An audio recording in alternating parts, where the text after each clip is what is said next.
email as well. And you all should have a PDF on this. If not, yeah, Sierra says y'all have a PDF on this. All right, so I'm going to go ahead, exit out of this, and we're going to talk about that.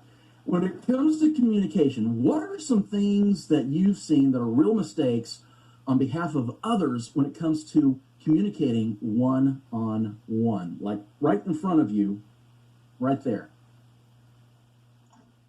Not really understand it when I'm like speaking with someone and like who's giving me a professional service and they just have their cell phone out, like in the interactions like that. Like I see that a lot. I see people in my own office do it with clients, and I think it's a big deal to give them like undivided attention. It absolutely is. It absolutely is. And it's also a matter of respect. And I'll be talking a little bit more about that later on. Thank you for bringing that up. What's another issue, a negative that affects communication when we're one-on-one? Tone. Sometimes it's not what you say, but how you say it. Okay, let's go a little deeper there. Elaborate. Give me an example. I'll give you, so I've been trying to explain this to my girlfriend of 12 years, for 12 years. You can correct me or tell me to do something different or better, but I don't mind the words you use, but kind of the disdain you speak to me. It's like you're not saying you're an idiot, but you're saying you're an idiot in how you talk to me. Okay. Yeah. Tone can override words. That's really important. We need to understand that. How do we come across to others? What's their perception? And that's the big trick about communication. It's not what I said to you. It's how you perceive what I say. Good. 2 excellent points. Give me another one. When you ask someone a question and they kind of don't really answer the question, they're not really listening, or you're talking and then you can tell that they haven't been listening. I'm sorry, what'd you say? When you're talking to someone. I'm kidding, totally kidding. Yeah, you are.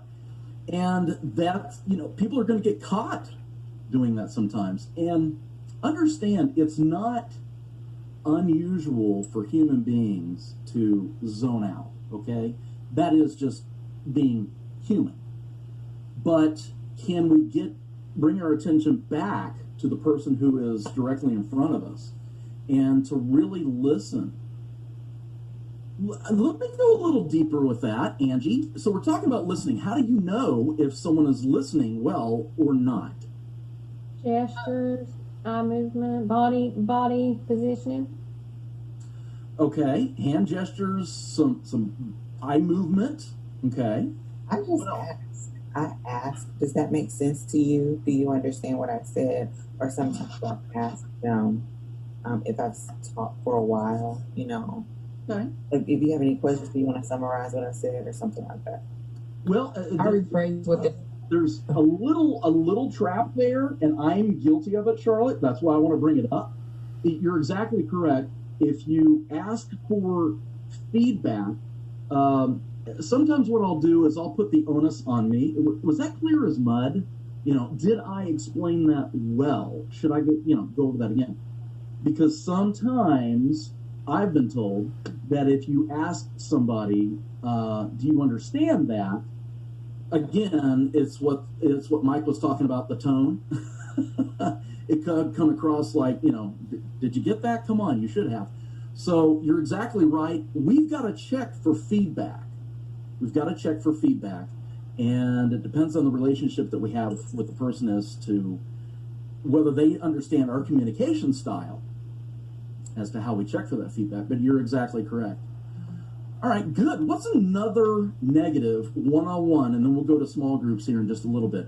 What's another negative to communication when we're speaking one-on-one with somebody? I feel like some people only listen to respond and not necessarily absorb, key components of the conversation. They just have a thought in their head and they're waiting for the person to finish so they can say something back. Yeah, you're exactly right, Ashley.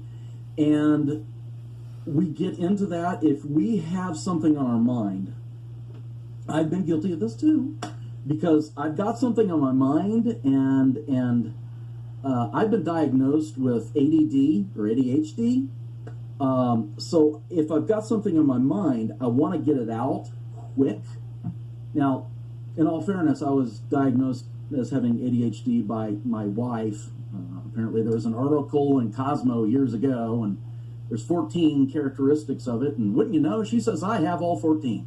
Anyway, so if there's something in my mind, I don't want to forget it. And so I'm like, come on, shut up, stop, stop what you're saying. What I've actually learned is to carry around a little tablet. I usually carry the little 3M stickers and a pen, and I can put those in my pocket. And so if there's something that I'm in a conversation with somebody and I don't want to forget, just write down one word that will prompt me on that. But yes, if you're only quiet long enough to be respectful enough for them to shut up so you can say what it is that you want, people pick up on that, and they understand that it's not sincere listening, and you don't come across as sincere because of that. Good. Excellent markers of some bad communication techniques. We'll take one more, and then we'll go to small groups. What's another one? Y'all are on fire.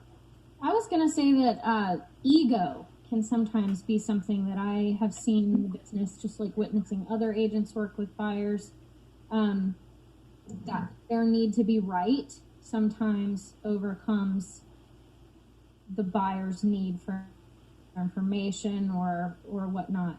Especially, I work with a lot of foreign buyers, and that can be frustrating sometimes with a language barrier. But I've witnessed, some agents just get really heated if the buyer isn't understanding or, needs to be reiterated to a million times. Yeah. And it's really more about them and their own ego, which I think can really turn buyers off. So. Yeah, how much money do you make off of your own ego? About zero.